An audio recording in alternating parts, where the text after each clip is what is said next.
네, 우리나라 여성 독립운동가를 이야기할 때 항상 유관순만 얘기했었는데요. 몇 년 전에 영화 암살이 아주 인기를 끌면서 그때 등장하는 주인공이었던 전지현 배우가 역할을 맡았던 그분의 원래 모습이 바로 독립운동가 남자현 의사가 되겠습니다. 남자현 여사가 어릴 때부터 너무 영특한 거예요. 그래가지고 자기의 제자였던 아버지의 제자들 중에 그 많은 제자들 중에서 가장 눈에 들어오는 제자에게 이 가장 사랑하는 막내딸을 결혼을 이제 하게 한 거예요. 혼인을 시켰는데 바로 의성 김씨, 김영주라는 사람하고 결혼을 하게 돼요. 그랬는데 이 김영주라는 분은 보세요. 1896년에 사망을 하게 됩니다. 결혼한 지 몇 년이에요? 5년이죠. 결혼한 지 5년 만에 목숨을 잃게 되는데 어떻게 돌아가시게 되냐? 바로 의병 전쟁이 있었어요. 안동 의진에서 전투를 하다가 사망을 하게 됩니다. 그런데 이 남편이 이 의병 전투에 나가면서 뭐라 그러냐면 남자현 여사한테 내가 지금 의병 전쟁을 하러 가는데 살아 돌아올지는 이야기를 할 수 없다라고 이야기하면서 혹시 모르니 나중에 지하에서 만납시다 이렇게 이야기하고 세상에 그게 5년 신혼이라면 신혼인데 아직 자녀가 없을 때였거든요. 근데 그때 태중에 남자현 여사의 태중에 아이가 있었어요. 근데 그런 부인을 놔두고 전쟁터에 나가는 그 남편의 마음이 어땠겠어요. 그랬는데 나가면서 그런 이야기를 하고 나갔어요. 그런데 결국 살아 돌아오지 못하고 전투 중에 사망하시게 됩니다. 그래서 나중에 이 남편의 시신을 이제 찾았는데 그 입고 있던 피 묻은 그 옷을 계속 만주로 가거나 어디를 갈 때마다 챙겨서 다니셨어요. 그래서 결국에는 마지막에 남자현 여사도 그 의거를 행하시다가 잡히게 되잖아요. 그 의거를 할 때 남편의 그 피 묻은 옷을 안에 입고 있었다는 거 아니겠습니까?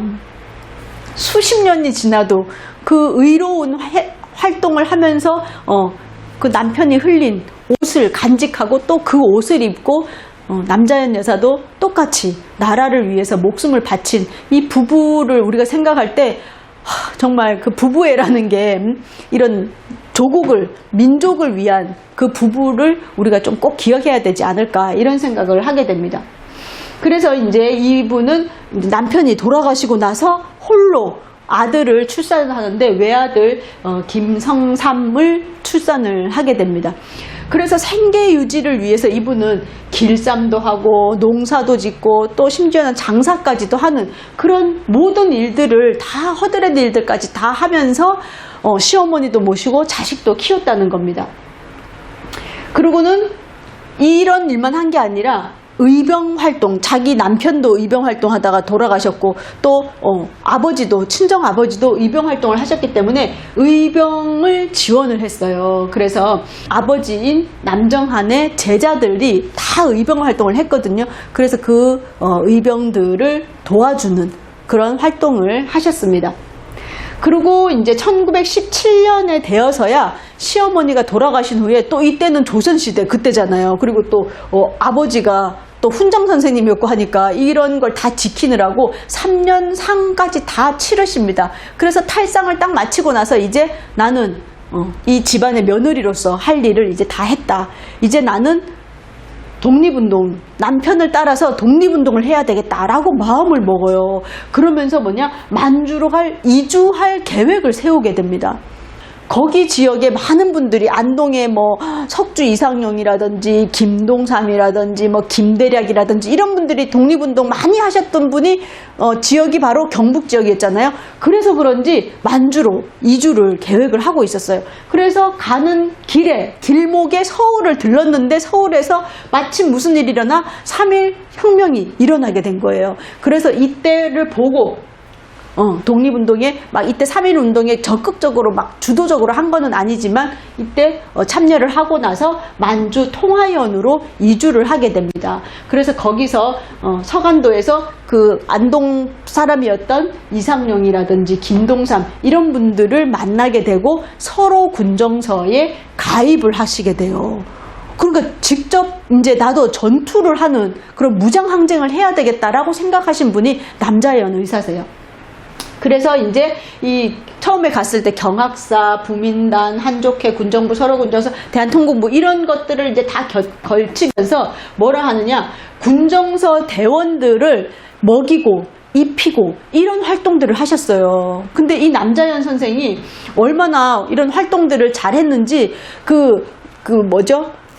동상을 입은 독립운동가라든지 이런 사람들, 만주 지역은 너무 춥잖아요. 거기서 독립운동 하던 사람들을 다 거두어가지고 어머니처럼 막 다 해준 거예요. 어머니가 자식 돌봐주듯이 동상 걸린 사람은 한꺼번에 뜨거운 데 들어가면 따뜻한 방에 가면 안 돼서 찬물에 들어갔다가 서서히 몸을 녹이고 다 혈액순환을 위해서 주물러주고 밤새 주물러주고 치료해주고 이러다 보니까 다들 이 독립운동 하다 타지에 와서 독립운동 하던 사람들이 막 어머니 생각나서 막 우는 거예요. 어머니 막 이러면서. 그래가지고 이 남자연 여사에 대한, 의사에 대한 그 소문이 막 퍼지는 거예요. 이 만주 지역에 막 퍼지면서 이게 더 막 확대가 돼가지고 이분을 교주로 삼는 교가 만들어져야 된다. 이런 주장을 또 어떤 사람이 하게 돼서 나중에 남자연 여사가 그 사람이 누구냐 이러면서 그렇게 독립운동을 과대 포장하거나 사람들을 혹하게 하는, 현혹시키는데 빠지면 안 된다라고 아주 엄하게 꾸짖었다라는 그런 이야기가 있을 정도로 독립군의 어머니로 불렸던 분이 바로 이 남자연 의사가 되겠습니다. 그런 의식을 해주는데 많은 노력을 하셨고요. 또 부인회 활동도 하셨어요. 그래서 이 만주 지역의 부인회 활동은 주로 무엇을 하는 것이냐? 기념일 행사를 하는 거예요. 이런 행사들이 그냥 뭐 돈 있어서 하거나 뭐 사람들 모아가지고 뭐 하는 이런 게 아니라 그것이 바로 독립운동의 일환이었습니다. 왜냐하면 막 힘들고 어렵고 그러잖아요. 그러다가 어느 날 개천절, 10월 3일 개천절을 이야기하는 거예요. 그러면서 우리는 단군의 자손으로서 자랑스러운 우리 민족이 어떻게 일본한테 그 나라를 빼앗기겠느냐 이렇게 이야기하면서 민족의 자부심을 일깨우게 하는 그런 행사. 또 국치일, 8월 29일 국치일, 나라의 치욕스러운 날이죠. 그래서 다시는 나라를 빼앗기지 않기 위해서 그 국치일을 우리가 꼭 기억을 해야 된다. 그러면서 다시 나라를 찾자라고 하는 그런 의지를 북돋우는 행사, 이런 행사를 주관을 하시는 활동을 하셨습니다. 그러고는 나중에 이제 이주를 하셔가지고 청설리 전투에서 그 독립군들을 간병하는 활동, 이러한 활동들을 만주 지역에서 많이 하셨어요. 그러고는 나중에는 1922년에 이 만주 지역에서 무장 항쟁이 한번 큰 고비를 겪고 대한통군부가 정의부와 신민부로 나눠지면서 정의부, 신민부, 참의부로 나눠지잖아요. 그 3부가 있을 때 정의부에서 활동을 많이 하셨다고 합니다. 이때 많이 하신 활동은 교육사업. 그래서 뭐를 했어요? 20개나 되는 교육기관을 만들었어요. 그리고 또 12개의 교회, 그 다음에 한글 교육을 했다라고 되어 있습니다. 그런데 우리가 지난 시간에 한국 광복군 이야기하면서 총사령이었던 지청천 장군 이야기했잖아요. 그 지청천 장군의 자녀, 2 아들과 딸 하나, 이 3 자녀가 다 독립운동을 같이 했다 그랬는데 특히 이 딸인 지보경은 한국 광복군, 여성 광복군이 되어서 활동을 했거든요. 이 지보경 선생이 쓴 기록에 의하면 내가 만주 지역에서 독립운동할 때 가장 눈에 띄시는 분이 있었다. 그분이 누구냐? 바로 남자연이었다라고 하는 기록이 나와 있어요. 그런데 이 남자연은 많은 그 만주 지역의 여성들을 모아서 활동을 많이 했는데 그때마다 가장 어려운 점은 비웃고 참여를 잘 하지 않는 그런 비참여적인 사람들 때문에 남자연 여사가 많은 고생을 하셨다라고 나와 있어요. 그러니까 지금도 뭔가 좋은 일 하려고 막 하면 그거 얼마 주는데, 그거 뭐 어디서 하는 건데, 그거 해서 뭐가 좋은데, 막 이런 이야기를 하면서 가치로운 일에 막 해방을 놓는다든지 냉대를 당하는 일들이 많이 있잖아요. 그렇지만 그러한 냉대와 어려움 속에서도 끊임없이 이렇게 학교를 만들고 교육을 지속적으로 시키셨던 분이 바로 이 남자연 의사가 되겠습니다.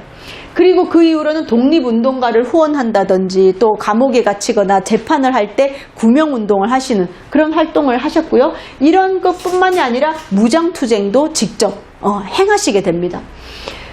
어떤 일이 있었냐면 또 우리가 이 남자현 의사를 이야기할 때 뭐라고 얘기하냐, 여자 안중근이다 이런 말을 해요. 왜 여자 안중근이라고 하냐, 여러분 안중근 하면 떠오르는 그 사진이 있죠.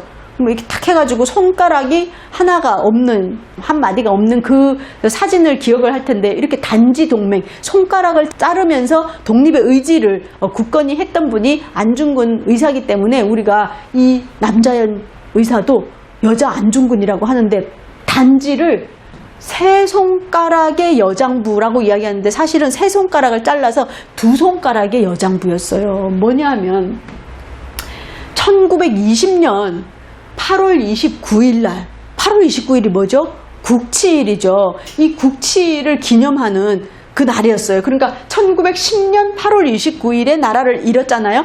그런데 10주년 되는 때예요. 10주년 되는 8월 29일 날 어떤 행사가 있느냐, 국치일 행사에 다 모였는데 1920년대 이 만주 지역에 독립운동 단체가 70개가 넘었다고 해요. 70개! 그 만주 지역에 단체가 70개니까 얼마나 서로 다른 생각과 다른 어떤 환경과 다른 출신들 막 이런 사람들이 있는데, 또 독립운동 하는 사람들의 특징은 뭐예요? 목숨을 걸고 모든 걸 다 버리고 여기 와서 독립운동 하는 사람들이니까 고집이 또 엄청 센 거야. 그런 사람들이 독립운동 한다고 막 여러 개의 단체를, 수십 개 단체를 가지고 있으니까 이게 통합이 잘 이루어지지가 않는 거예요. 그러던 차에 이날 우리가 하나로 뭉쳐야 된다라고 얘기하면서 그걸 열변을 토하면서 엄지손가락을 단지를 한 거예요. 그러니까 다들 사람들이 막 기겁을 한 거죠. 그러면서 우리 통합을 하자라는 이야기를 막 이때 하게 됩니다. 그런데 통합이 잘 됐나요? 잘 안 됐어요. 그래서 1922년에 3월에는 또 어떤 일이 있었냐면, 검지를 또 단지를 하겠다 내가, 또 이렇게 하신 거야. 그러면서 뭐라고 말씀하시냐면, 이때는 1919년 이후로 3.1혁명 이후로 임시정부가 생기고 나서 임시정부에 많은 기대를 했다가 서로 뭐 이승만 미국 가서 뭐 딴 거 해, 또 누구 이동희는 돈을, 레닌의 자금을 받아왔는데 서로 뭐 돈을 누구를 줬고 누구를 안 주고 뭐 막 서로 이런 게 있어. 또 임시정부 하니까 안 되겠어, 또 나와가지고 또 뭐 서로 생각이 달라가지고 이게 통합이 안 되는 거예요. 그런데 이게 나중에 돈 문제까지 겹치면서 같은 독립운동가들끼리 총구를 겨루는 일이 생겨버린 거예요. 그러니까 이 남자현 의사는 그게 너무 개탄스러운 거야. 그래서 뭐라고 얘기했냐, 일본과 싸우러 왔지 동족과 싸우러 온 것이 아니지 않느냐라고 이야기하면서, 내가 내 손가락을 자르면서 여러분들에게 호소하니 제발 우리 내부에서 싸울 힘으로 일본군을 죽이자라고 하면서 또 손가락을 자른 거예요. 그런 일이 있었습니다.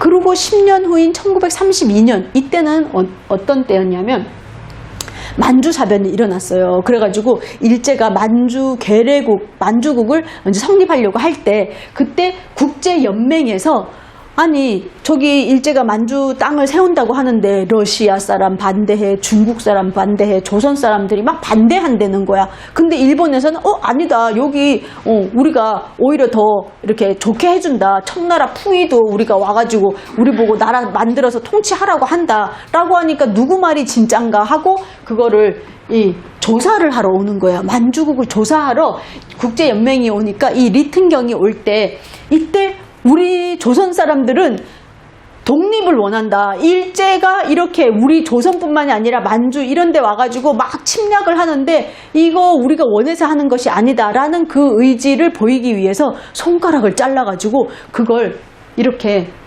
조선 독립을 원한다라고 그 피로 써서 잘라진 손가락을 넣어가지고 이 리튼경에게 보내는 그 작전을 펼치게 됩니다.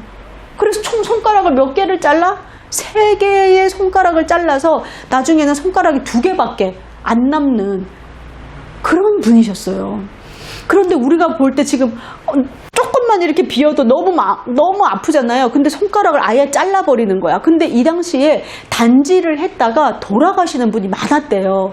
지금도 왜 이렇게 그 피가 멈추지 않는 병이 있는 분들 있잖아요. 그래서 이 당시에는 손가락을 잘랐다가 피가 멈추지 않아서 돌아가시는 분이라든지, 또 신경이 마비가 되어가지고 돌아가시는 분, 아니면 또 평생 그 불구로 사시는 분, 이런 분들이 많이 계셨다고 합니다. 그 정도로 이 손가락 자르는 게 보통 일이 아닌데 이 남자연 의사는 몇 번을 잘랐다? 3번이나 잘랐다라는 것입니다.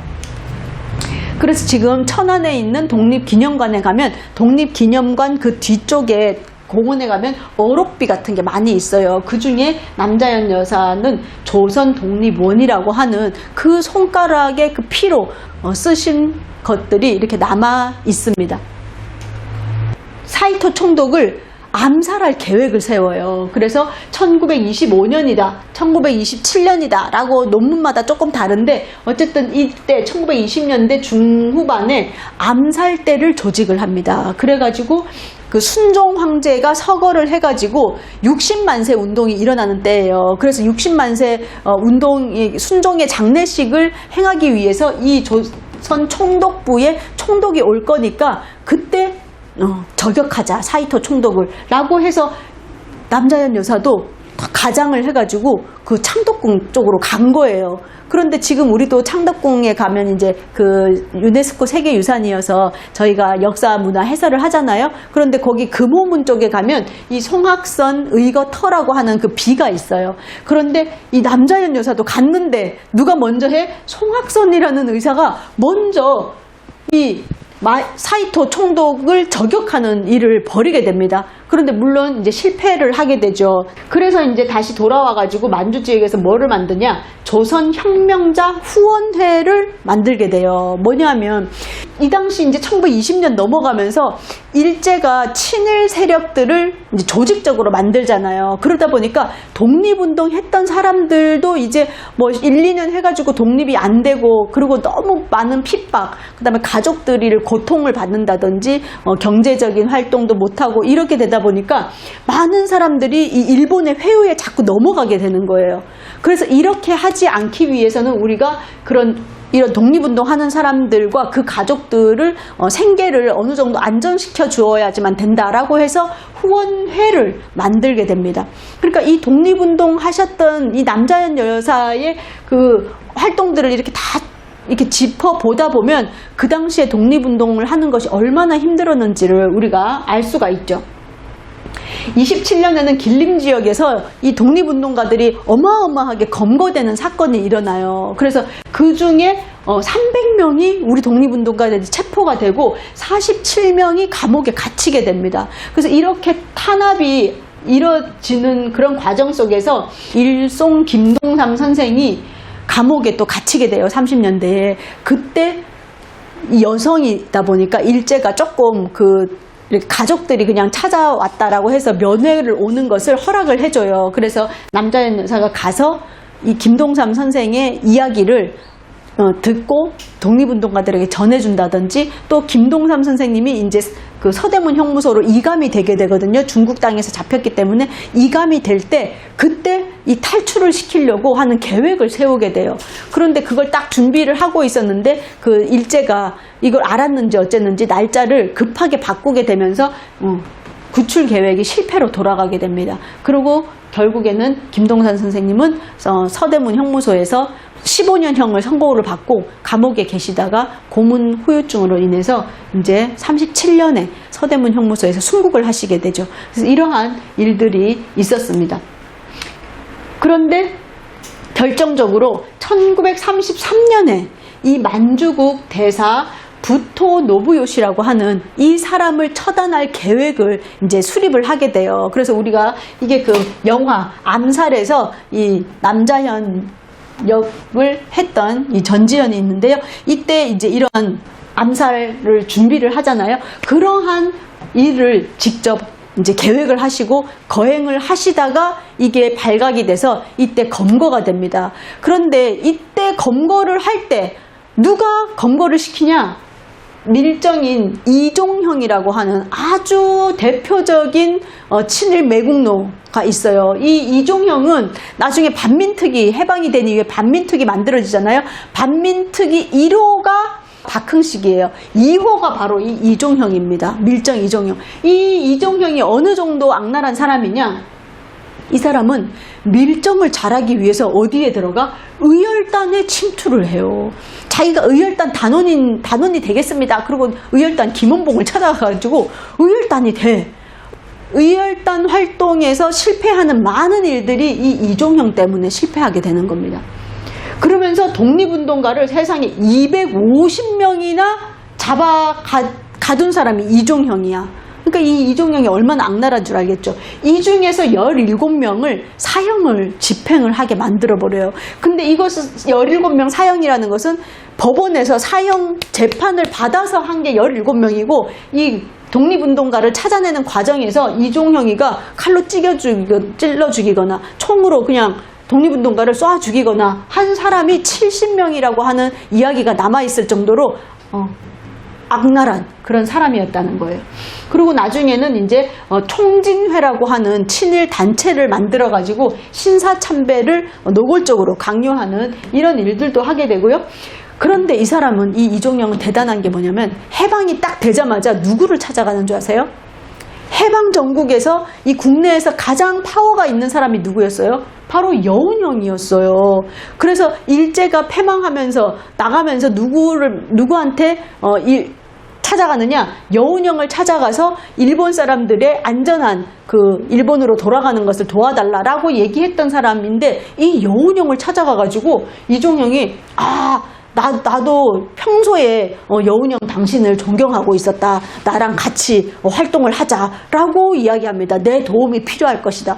그런데 여운형이 이종형을 모르겠어요? 250명이나 되는 독립운동가들을 잡아놓은 나쁜 놈인데 그래서 여운형이가 같이 안 하게 됩니다. 당연하죠. 그랬더니 이 이종형이 대동신문이라는 신문을 만들어가지고 여운형을 비판을 하기 시작을 하는 거예요. 그러면서 지금 일베 사이트라든지 이런 데서 일부 남아있는 여운형 친일 논란 이런 거 했던 게 다 대동신문에 의하면이에요.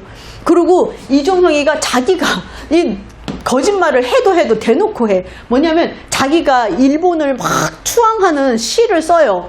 지가 다 써놓고서는 뭐라고 하냐면 글쓴이 여운형 이래가지고 몇 년 전에 여운형이 이런 시를 썼다 이렇게 하고 대놓고 거짓말을 하는 거예요.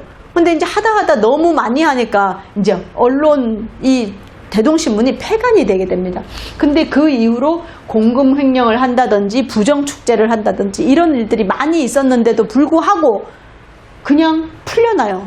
풀려나다가 결국에는 나중에 그 강원도에서 국회의원까지 해먹습니다. 이 사람이. 그러다가 이제 죽게 되는데 이 영화 암살에서 제일 마지막에 이정재도 그 의열단에서 활동하잖아요. 한인애국단처럼 그 김구 선생님하고 같이 활동하다가 나중에 봤더니 이 사람이 독립운동가들 다 밀고 해가지고 이제 죽게 되잖아요. 그래서 나중에는 남자연이 이 이정재를 복수하는 걸로 이제 영화가 끝나는데 현실은 복수가 됐다 안 됐다? 안 됐다. 그래서 이 이종형입니다, 얼굴. 그래서 마지막에 그 반민특위 그 재판에서 막 내가 나는 독립운동 하다가 총을 몇 번 맞은 사람이요 막 이렇게 얘기하면서 그 유명한 말을 했죠. 독립될 줄 누가 알았어 막 이런 이야기 하면서 내가 독립운동 했던 사람인데 막 소리 지르던 그 사람이 바로 이 사람이었어요. 그래서 이런 나쁜 밀정이 해방이 돼가지고 이렇게 단죄를 받은 것이 아니라 더 잘 먹고 잘 살고 세상에 국회의원까지 하는 이런 뻔뻔스러운 세상이 됐다는 거예요. 지금도 보면 너무 뻔뻔스러운 사람 많지 않아요? 뻔뻔스럽게 정치하는 사람, 뻔뻔스러운 경제인들 이런 사람들 보면 이 친일했던 사람들이 그때 단죄를 받지 않았기 때문에 그런 뻔뻔한 일들을 지금까지도 하지 않나 이런 생각을 하게 됩니다. 이종형에 의해서 마지막에 잡히게 돼요. 그래서 잡히자마자 어떻게 하냐면 딱 나 남자연이지 하고 손을 딱 잡고 손을 보면서 손가락이 딱 없는 걸 보고 남자연인 걸 알았다는 거 아닙니까? 그 어떤 남자 독립운동가들보다도 더 가열차게 독립운동의 가운데에서 온몸을 바치신 분이 남자연입니다. 그래서 이분은 결국 그때 감옥에 갇히게 되면서 온갖 말로 다 할 수 없는 그런 고문을 받아서 돌아가시기 일보 직전에 이 일본이 또 감옥에서 죽으면 안 되니까 내보내게 돼요. 그러면서 아들 하나밖에 없는 그 아들과 또 그 손자를 데리고 와서 이제 마지막에 유언을 하십니다. 유언을 하실 때 뭐라고 그렇게 얘기하냐면, 그래, 조선은 그렇게 호락호락하지 않다. 나는 죽는 것이 곧 사는 것이다. 라고 이야기하면서 이제 식음을 전폐하시고 돌아가시는데, 그 방 구석에 있던 그 가방을 이제 가지고 와서 아들에게 건네주면서 이렇게 말씀을 하십니다. 저기 249원 80전의 돈이 있다. 그 돈 중에 200원은 언젠가 너 때가 아니면 네 후손 때라도 분명히 우리 조선은 독립을 할 것인데, 독립을 하게 되면 독립 축하금으로 그것을 내고, 나머지 49원 80전은 손자 하고 저 시골에 가면, 안동 거기 지역에 가면, 이때 이 남자연 집안이 다 독립운동했던 집안이기 때문에 그 후손들도 너무 살 수가 없어가지고 도망가고 이러면서 그 어린 손자 하나가 거지처럼 안동에서 거지로 글자도 모르고 살고 있었어요. 그 아이를 데려다가, 조카를 데려다가 공부를 시켜라 라고 하시면서 유언을 마치고 돌아가시게 되거든요. 그래서 나중에 해방이 되고 나서 1945년 이후에 해방이 되고 첫 3.1절 기념식을 할 때 이 아들이 그 돈을, 이 200원의 돈을 김구 선생에게 주면서 우리 어머니 남자연 여사가 독립 축하금으로 내라고 했다라고 하고 이 돈을 김구 선생에게 드렸다는 거 아니겠습니까? 그러니까 남자연 여사는 진짜 독립이 될 거를 확신을 했고 결국엔 그게 정말 이루어졌어요. 그렇죠? 그리고 이 후손들도 공부를 해서 그 이후에 지금도 이제 손자, 증손자들이 살아 있는데 보면 다 그래도 공부를 열심히 해서 어느 위치에서 자기 역할을 잘하고 있는 그런 모습을 우리가 볼 수가 있습니다. 그래서 그 당시에 남자연 선생이 이 외국인 묘지에 묻혀 계셨어요. 근데 여기가 중국이 나중에 이게 여기에다가 막 개발을 하면서 묘지가, 공동묘지가 다 없어진 거예요. 그래서 이 묘지가 없어져서 지금은 남자연 의사의 그 시신을 찾을 수가 없습니다. 없지만 지금 국립서울현충원에 우리가 해마다 가잖아요. 거기 가면 남자현과 남편 김영주의 합장묘다라고 해가지고 이렇게 마련이 되어 있습니다. 그래서 저희가 현충원에 가면 많은 그 6.25 전사자들 뿐만이 아니라 이렇게 독립유공자 묘역에 가서 남자연 선생에게 꼭 인사를 이렇게 하면 좋겠습니다.